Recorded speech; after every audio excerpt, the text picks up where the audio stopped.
Romanos capítulo 3, verso 23, passagem bem conhecida. Porque todos pecaram e estão destituídos da glória de Deus. Toda a humanidade pecou. E agora Romanos 5, 12. Portanto, assim como o pecado entrou no mundo por um só homem, e pelo pecado a morte, assim também a morte passou a todos os homens, pois todos pecaram. Romanos 5,12. Hoje nós vamos começar a estudar sobre a doutrina bíblica do pecado, o que a Bíblia ensina acerca da existência do pecado, e aquelas questões todas que eu pus no grupo de WhatsApp da igreja hoje à tarde. Bem, então a desobediência a Deus, de maneira geral, é pecado. Nós fomos criados, o ser humano foi criado por Deus sem pecado nenhum, perfeito como ser humano, não perfeito como Deus, tá? Porque Deus não pode pecar, não pode deixar de ser Deus, mas o homem tem essa possibilidade de pecar, cometer uma desobediência. E então, desde que Adão pecou, todos os seres humanos que vieram depois dele são pecadores, por herança. Então, por mais fofinho que seja um bebê, uma criança recém-nascida, por maior que seja a alegria que traz para uma família, aquela é uma criança pecadora. Qual foi o pecado dela? Ela ainda não cometeu nenhum pecado, vai cometer quando crescer mais um pouquinho, mas ela herdou o pecado dos pais, é o pecado original, como nós chamamos. O pecado é herdado de todas as crianças que nascem, por todas as crianças. Por essa razão, no nascimento do nosso Senhor Jesus Cristo não houve participação masculina. É interessante que a primeira promessa de um Messias na Bíblia, a primeira promessa sobre um Salvador, que se encontra em Gênesis 3,15, é chamada essa passagem de proto-evangelho, ou primeiro evangelho, diz que seria alguém da semente da mulher. Mas como a gente sabe muito bem, a mulher não tem semente, quem tem semente é o homem.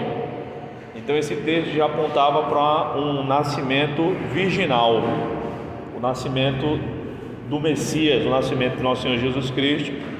A concepção dele, foi sem participação masculina. Sendo assim, a gente entende que como Adão era o representante de Deus aqui na terra, e o representante também da sua família, ele do primeiro casal, os homens também são os líderes na sua casa, na sua família, e o pecado é como se fosse uma doença que passa por meio do homem, por meio do macho. Então, no nascimento do nosso Senhor Jesus Cristo, não houve participação masculina. Maria ficou grávida do Espírito Santo, e ela só perdeu a virgindade no parto. José, seu marido, não teve nada com ela, não a conheceu na intimidade antes que Jesus nascesse, só após o nascimento de Jesus. Então nós nos encontramos, enquanto seres humanos, numa situação delicada em que todos pecamos, e depois que o pecado entrou no mundo, a morte passou a habitar também no mundo, e nós lutamos contra isso. Wayne Grudem, um dos meus teólogos preferidos, diz o seguinte: a definição dele de pecado, quem está acompanhando pelo livro, é na página 77. Pecado é deixar de se conformar à lei moral de Deus, seja em ato, seja em atitude, seja em natureza, tá?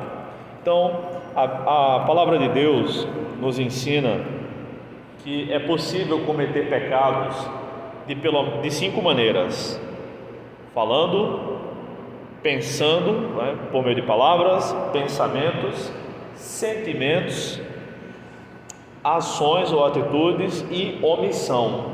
Aquele que sabe fazer o bem e não faz, comete pecado. Então essas são as 5 possibilidades: palavras, pensamentos, sentimentos, atitudes e omissão. Além disso, a Bíblia descreve vários tipos de pecados que nós vamos ver hoje nas próximas semanas. Pecado propriamente dito, que traz a ideia de não alcançar o objetivo que Deus tem para a nossa vida, né, que significa errar o alvo. Obrigado. Deixa eu pensar mais.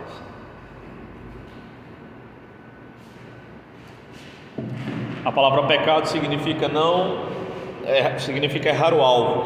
A ideia de alguém que estava jogando uma lança e atirando uma lança, melhor dizendo, e não acerta naquele círculo central. Então, algumas expressões que nós utilizamos, às vezes até querendo ser mais fervorosos, digamos assim, mas eu acho que não é uma boa expressão, né?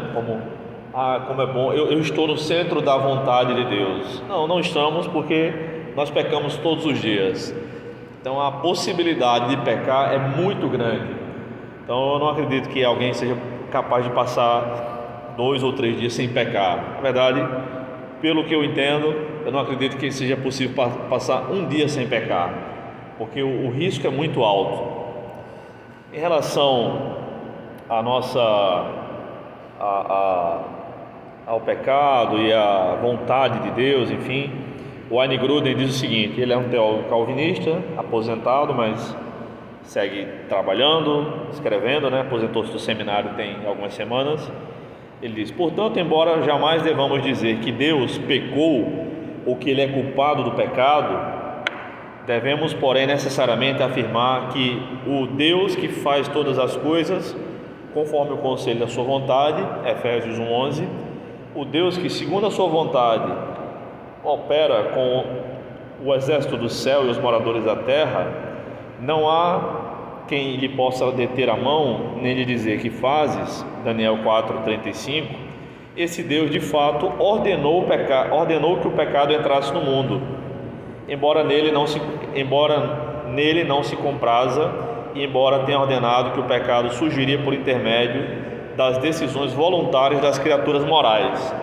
Então essa é uma afirmação com a qual nós não concordamos. Grudem, apesar de ser um grande teólogo, eu admiro muito ele, tenho vários livros dele, ele é um teólogo calvinista. Significa dizer que ele acredita que todos os atos humanos foram decretados por Deus, até um erro de um datilógrafo, né? Como um teólogo antigo já dizia. Não, nós não cremos nisso. Nós cremos que Deus, conforme a Escritura ensina, criou pessoas responsáveis moralmente por suas atitudes e capazes de responder por suas atitudes. Por isso nós seremos cobrados no dia que estivermos diante do Senhor, tá? Então aí existe essa posição errônea, que é a posição defendida por outras igrejas, mas não é a posição defendida por nós nazarenos. Então, os nossos irmãos congregacionais, presbiterianos e de outras igrejas, anglicana em muita parte, acreditam nesse tipo de coisa. Nós não, tá? Mas qual é a extensão do pecado na vida humana? O pecado atingiu todos os setores do ser humano, digamos assim. Eu costumo fazer uma alusão num imóvel, uma casa com 10 compartimentos, e digamos que todos eles estão com goteira. Em um tem uma goteira pequenininha, em outra tem um buraco no teto, em outro quarto está sem teto.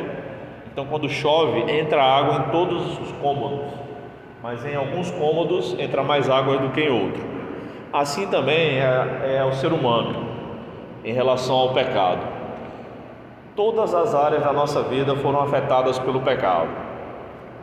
O nosso físico, e por isso a gente um dia vai morrer, porque o homem não foi criado para morrer, o homem foi criado para viver eternamente. E nós iremos morrer porque a morte entrou no mundo por conta do pecado. As nossas emoções também foram abaladas pelo pecado, o nosso pensamento, o nosso sentimento, em todas as áreas da nossa vida, em todas as áreas da sociedade. A cultura foi afetada, as pessoas produzem cultura ruim, cultura pecaminosa, que desagrada a Deus, inclusive dentro da igreja. Essa semana um amigo me mandou um vídeo de um suposto cantor, de um cantor supostamente evangélico de hip hop, cantando de boa, sem nenhum peso na consciência, como se estivesse falando em línguas, imitando alguém falando em línguas. E disse, quando o homem voltar, o negócio vai... Mas o negócio está esculhambado, irmãos. Tem muita gente por aí que não leva Deus a sério, não leva o terceiro mandamento a sério, né? Não tomar o nome do Senhor em vão. Então, não somente as pessoas brincam com Deus, com o nome de Deus, mas brincam com os dons de Deus, com as coisas sagradas. E isso é uma prova concreta de que o pecado atingiu todos os setores da vida humana, até mesmo dentro da igreja, de dentro da igreja. A coisa mais fácil do mundo é passar por uma igreja e ver a foto do pastor da igreja na frente da igreja, fazendo um culto à personalidade, aquilo que na sua época Arão fez quando Moisés estava no monte e ele precisava, e o povo precisava de Moisés, de uma liderança. Arão foi convidado para assumir a liderança de Israel, e o povo disse: vamos fazer um bezerro, vamos fazer um Deus qualquer. A gente diz que foi ele que tirou a gente do Egito, e a gente segue porque esse Moisés já morreu. Arão, então, que era o sumo sacerdote de Israel, era o sumo sacerdote do povo hebreu, quis se tornar popular, e esse desejo pecaminoso está cada vez mais forte agora, com as pessoas querendo ser popular em detrimento de agradarem a Deus. Não estão nem aí com a vontade de Deus, que um dia todos prestaremos culto, prestaremos contas a Deus. Então essas pessoas vão pagar muito caro. Pessoas como Edir Macedo, como R.R. Soares, como o Valdemiro, que se diz apóstolo. Na minha opinião, não existem apóstolos hoje em dia, tá? Mas enfim, seja como for, independente do título que tenha, essas pessoas que supostamente vendem a bênção de Deus, e só fazem isso porque tem pessoas que querem comprar Deus, literalmente querem comprar, e aí dizem: eu sou dizimista, eu estou participando da campanha do não sei das quantas, eu quero minha bênção. Então nós vivemos um momento de muita dificuldade na história do cristianismo. Temos diante de nós um público que não é cego, mas se nega a ver, fecha os olhos para a palavra de Deus.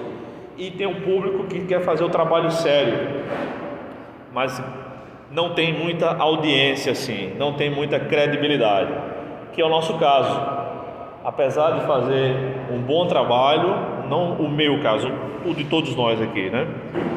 De ensinar a Bíblia corretamente, enfim, muitas pessoas não querem ouvir porque simplesmente querem fazer de Deus um produto, ou das suas bênçãos um serviço, e querem comprar esse bem de Deus. Então essas pessoas pagaram caro diante de Deus.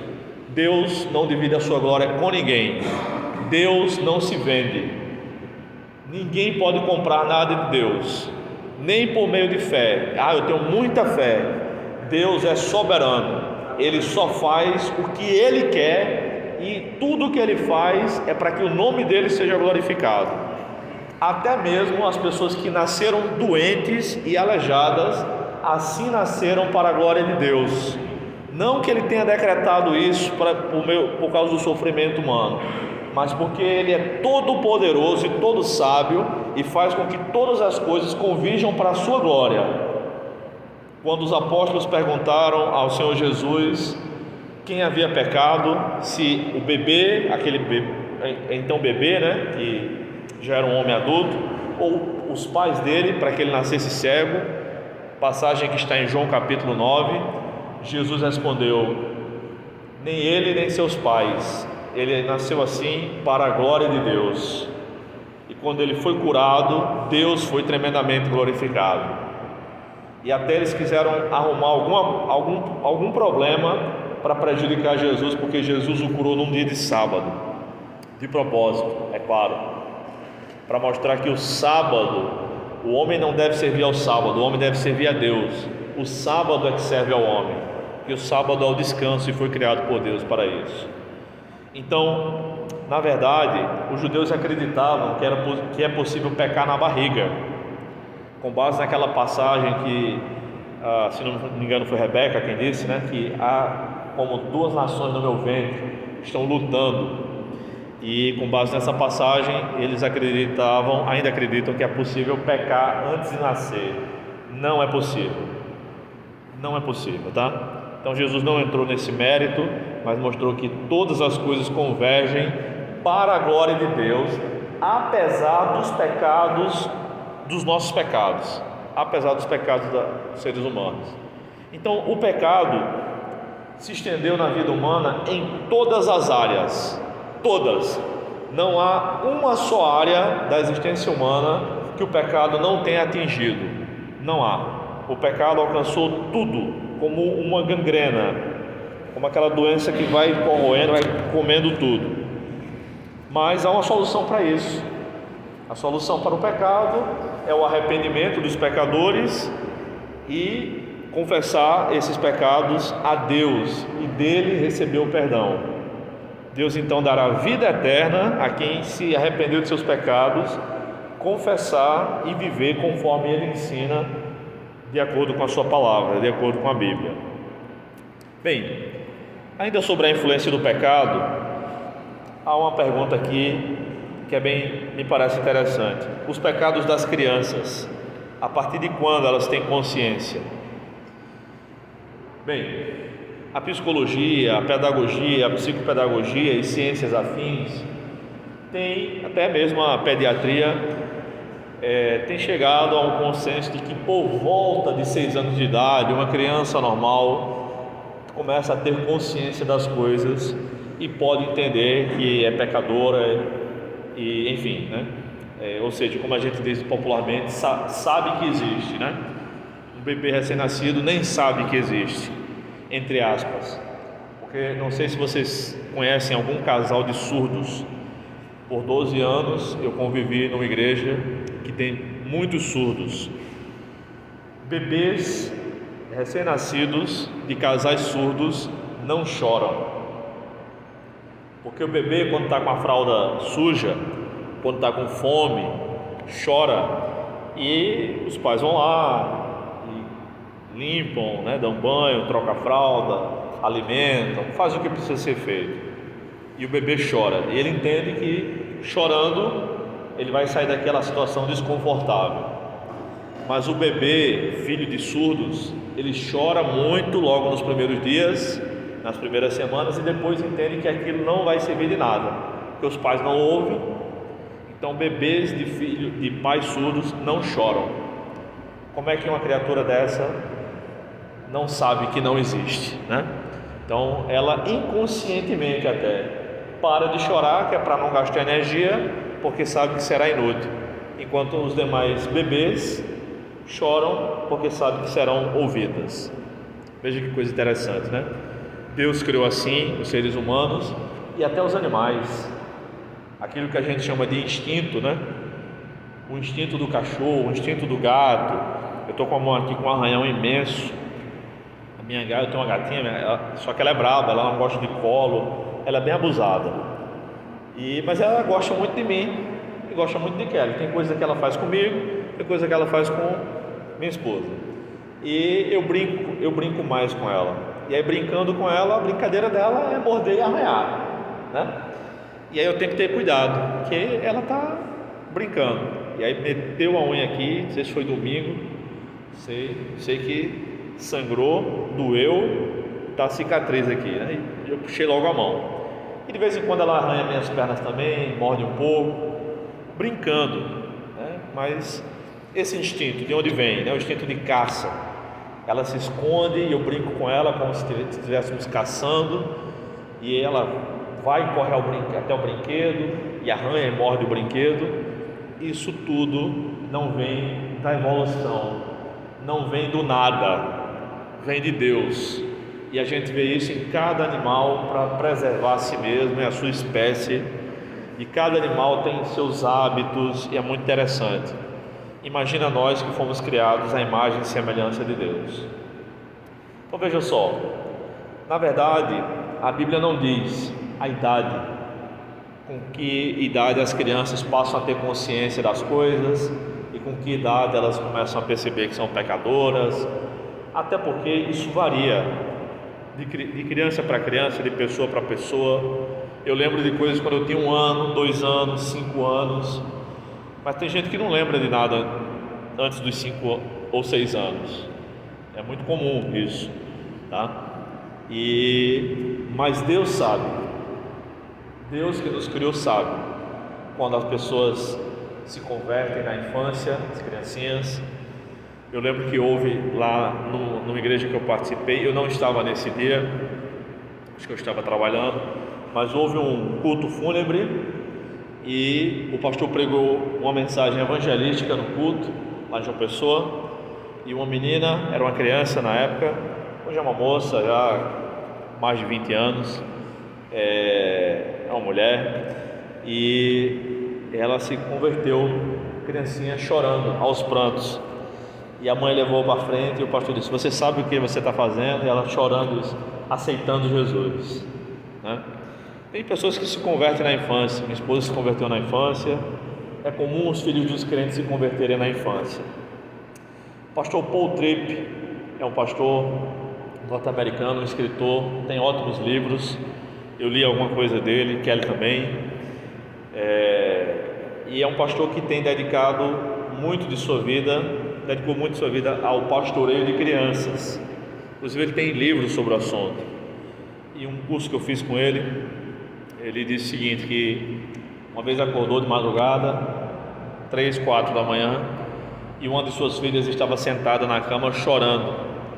Ele conversou com ela e ela sentou perto dela na cama, ao lado dela, e ela disse que não conseguia amar o irmãozinho dela. Isso é normal entre as crianças, né? Entre os irmãos, tem hora que brigam muito, né? Isso faz parte. Então o pastor disse: eu sei que você não consegue amar seu irmão, é assim mesmo, é por isso que Jesus veio para a terra e morreu. E aí ele pregou o evangelho e naquela madrugada a sua filha se converteu. A gente não consegue amar todo mundo, né? E é por isso que nós precisamos da ajuda de Jesus. No entanto, irmãos, há uma passagem em Apocalipse, se vocês quiserem ler, é bem interessante, capítulo 5, versículos 9 e 10, Apocalipse 5, versos 9 e 10, que é uma passagem bem curiosa. E eu já conversei com alguns amigos, um ex-professor meu, ele sabe tudo e mais um pouco. Quando eu tenho dúvidas que ninguém tira, eu mando mensagem para ele. Quando eu não consigo achar a resposta nem na internet, é para ele que eu mando mensagem. Apocalipse 5, versos 9 e 10, é o professor Leonardo Paulino de João Pessoa, tá? Apocalipse 5, versículos 9 e 10 diz o seguinte: e cantavam um cântico novo, dizendo: tu és digno de tomar o livro e de abrir seus selos, porque foste morto e com teu sangue compraste para Deus homens de toda tribo, língua, povo e nação, e os constituíste reino e sacerdotes para nosso Deus, e assim reinarão sobre a terra. Amém. Então essa passagem sempre me intrigou, porque nós sabemos, oficialmente falando, que o Evangelho não chegou a todos os povos, a toda a tribo, língua, povo e nação, e que tem tribo que foi extinta sem receber a presença de um missionário. Atualmente há cerca de 2 bilhões de pessoas, que nunca ouviu falar no nome de Jesus no mundo muçulmano. A Índia, que é um tremendo campo missionário, um dos maiores desafios para a história da igreja em termos de evangelização, quase toda não ouviu falar do nome de Jesus. E a Índia é um dos lugares mais difíceis de evangelizar por conta das castas. Existem 4 castas na Índia e alguém não pode falar com alguém, a pessoa não pode falar com alguém de uma casta inferior, porque se falar, ela vai se sentir contaminada, de acordo com o que eles acreditam lá.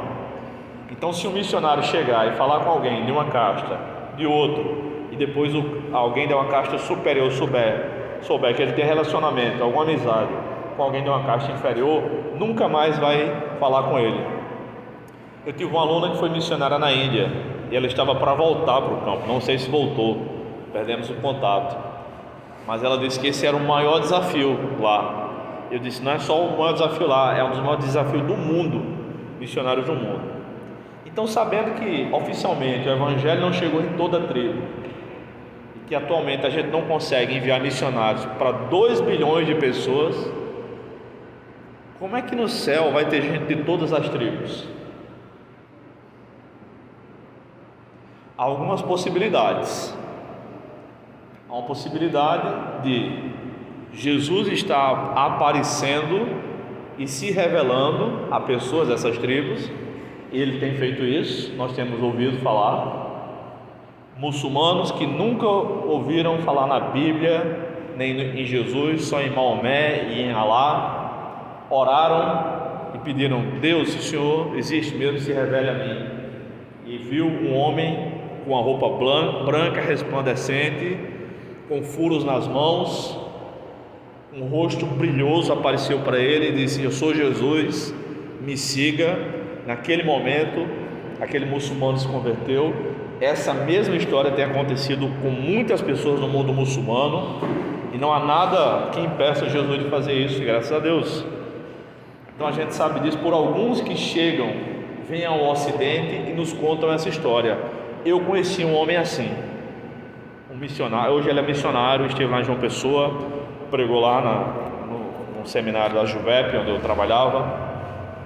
Então essa é uma possibilidade.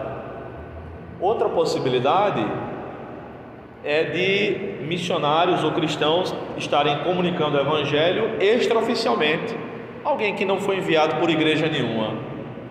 Quando o Ronaldo Lidório, aquele missionário daqui de Recife, chegou nos povos ribeirinhos lá do Amazonas, ele foi procurar um povo específico, porque ele sabia que não tinha presença evangélica lá. E quando chegou lá, o pessoal falava português. E ele disse: eu sou um missionário. As crianças correram e disseram: sou um missionário de verdade? Como assim de verdade? Eu sou um missionário. Foram lá e chamaram o irmão João. O irmão João já tinha plantado uma igreja e morava lá há alguns anos, cerca de 5 anos, se não estiver enganado. Um pastor da Assembleia de Deus de Manaus disse que precisava enviar alguém para lá, para plantar igrejas, mas que não tinha condições de dar sustento nenhum, nem de ficar indo e voltando. A pessoa tinha que pegar a família e ir para lá. O irmão João pegou a esposa, os filhos e foi morar lá. E quando o Ronaldo Lidório chegou lá, já havia uma igreja. Então isso deve acontecer em outros lugares. No entanto, não está descartada a terceira possibilidade de essas pessoas aqui representando todas as tribos, pelo menos em algumas delas, serem muitas crianças. Essa é uma possibilidade que os grandes estudiosos da Bíblia e os missionários, que são mais estudiosos, têm alertado. Foi sobre isso que eu conversei com o meu ex-professor. Como é que isso pode acontecer? Ele falou: podem ser crianças. Eu nunca tinha pensado nisso. Isso é verdade, podem ser crianças. Seja como for, as crianças que morrem sem o conhecimento do Evangelho, ia ser essa a sua pergunta? Era essa. As crianças que morrem sem o conhecimento do Evangelho, os teólogos calvinistas têm alguns bem radicais e acreditam que elas são perdidas. Meus irmãos, se nós que somos maus, conforme Jesus disse, sabemos dar boas coisas aos nossos filhos, quanto mais o Senhor, o Pai Celestial, dará coisas boas àqueles que lhes pedirem. Então Deus, sendo todo sábio, santo e justo, Ele jamais lançaria uma pessoa que não tem capacidade de crer no inferno. A Bíblia diz que nem os loucos errarão o caminho.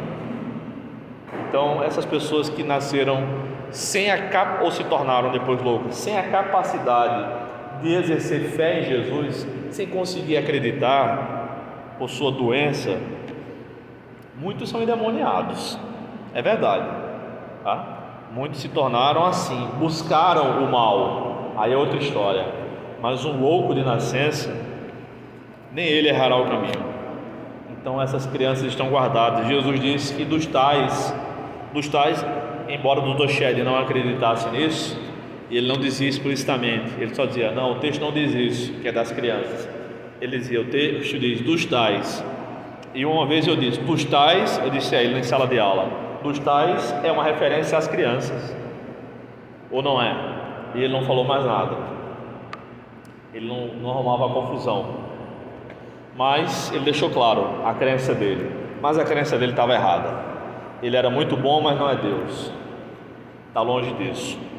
Então as crianças têm a eternidade guardada com Jesus. Pois não?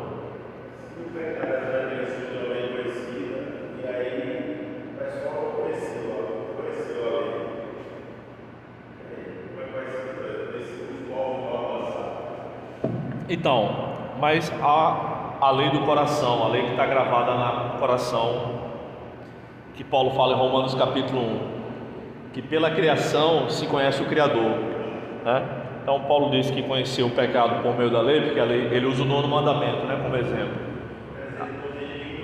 Não há inocentes diante de Deus, ninguém é inocente e ninguém é bom diante de Deus. Essa doutrina bíblica, na teologia, é chamada de depravação total. Eu não gosto do nome, mas não adianta remar contra a maré. Esse é o nome teológico, aceito no mundo inteiro, e quando foi criado, cerca de 500 anos atrás, tinha um sentido diferente de depravação no século 21 no Brasil, né? Alguém depravado, hoje em dia, popularmente, alguém que faz coisas muito imorais. Teologicamente só quer dizer que a pessoa nasce em pecado e tende ao mal. Eu tenho um amigo de Guiné-Bissau que morou em João Pessoa há muitos anos, hoje mora em Portugal, e ele diz assim, né?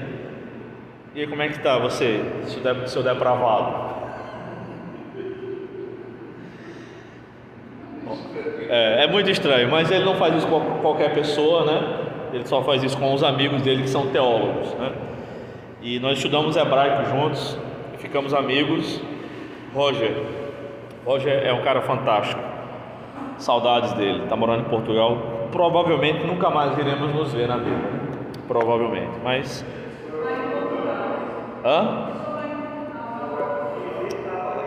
é muito difícil, a gente já está vendo se vai na Costa Rica, né? Já tem um convite para a Costa Rica, né? Tem 10 anos, tem uns 8 anos também tem uma convite para ir na Costa Rica, Me desanime não, meu irmão. Seja como for, a natureza pecaminosa, ela afetou todas as áreas do ser humano, e ela atinge as crianças também. Mas a solução é crer em Cristo, tá? Eu queria ler uma última passagem bíblica, que é 1 aos Coríntios 7,14. 1 aos Coríntios 7,14 é um texto muito famoso, mas mal compreendido. Com base em 1 aos Coríntios 7,14, algumas igrejas evangélicas batizam bebês, mas a gente não pode batizar bebês, porque a gente só pode batizar quem crê. Brincando hoje com um amigo, conversando por telefone, eu vou vê-lo no fim do mês, faz tempo que eu não o vejo. Eu vou na igreja, eu vou na cidade dele, e perguntou sobre a minha gata, né? Gigi é muito famosa, já foi citada em discurso de formatura de alunos meus, enfim. Eu disse: não, Gigi é evangélica. Gigi eu batizei ela, vou batizar na presbiteriana, porque lá não precisa crer. 1 Coríntios 7,14 diz o seguinte: porque o marido incrédulo é santificado por causa da mulher, e a mulher incrédula é santificada por causa do marido crente.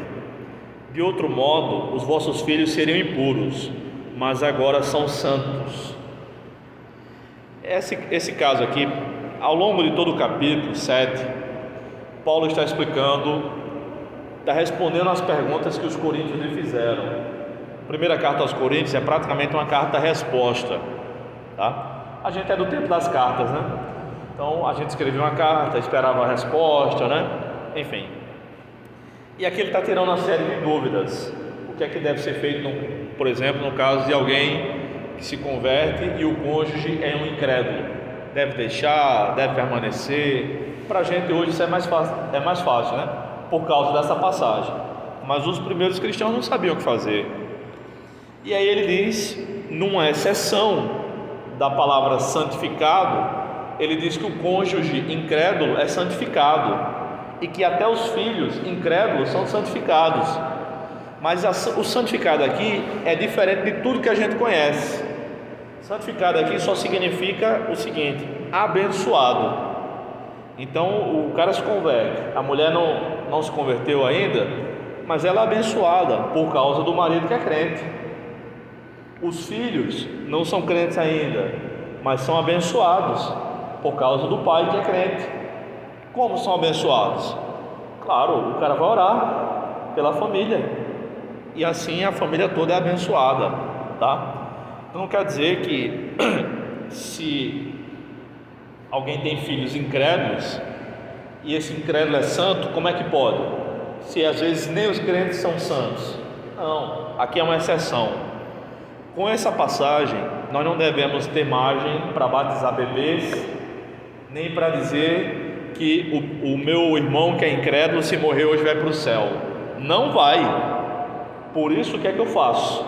Prego toda vez que eu encontro com ele, sendo possível ou não. De algum jeito eu prego para ele. Nem que seja, se tu morrer hoje, tu vai para onde? Tu sabe? Eu deixo ele martelando essa pergunta na cabeça e oro por ele, como eu pedi oração por ele hoje. E um dia ele vai ouvir essa mensagem crente, se Deus quiser. Então é isso que significa, tá?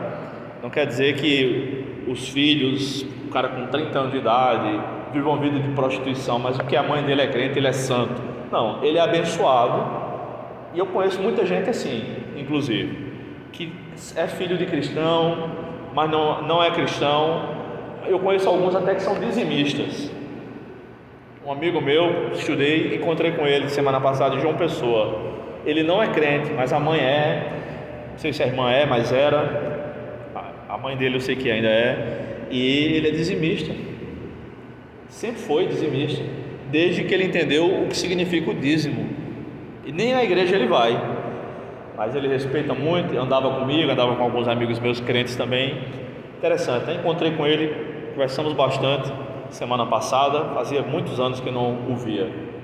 Enfim, então irmãos, para concluir, o pecado atingiu toda a existência humana, até mesmo as crianças, mas a salvação é a fé em Cristo Jesus, e devemos ensinar o Evangelho, para que as crianças cresçam no temor do Senhor, seguindo o Senhor, o caminho do Senhor, né? E quanto a nós, quanto à natureza pecaminosa no cristão, aí semana que vem e nas próximas semanas, isso aqui dá pano para muita manga, a gente vê nas próximas semanas. Amém?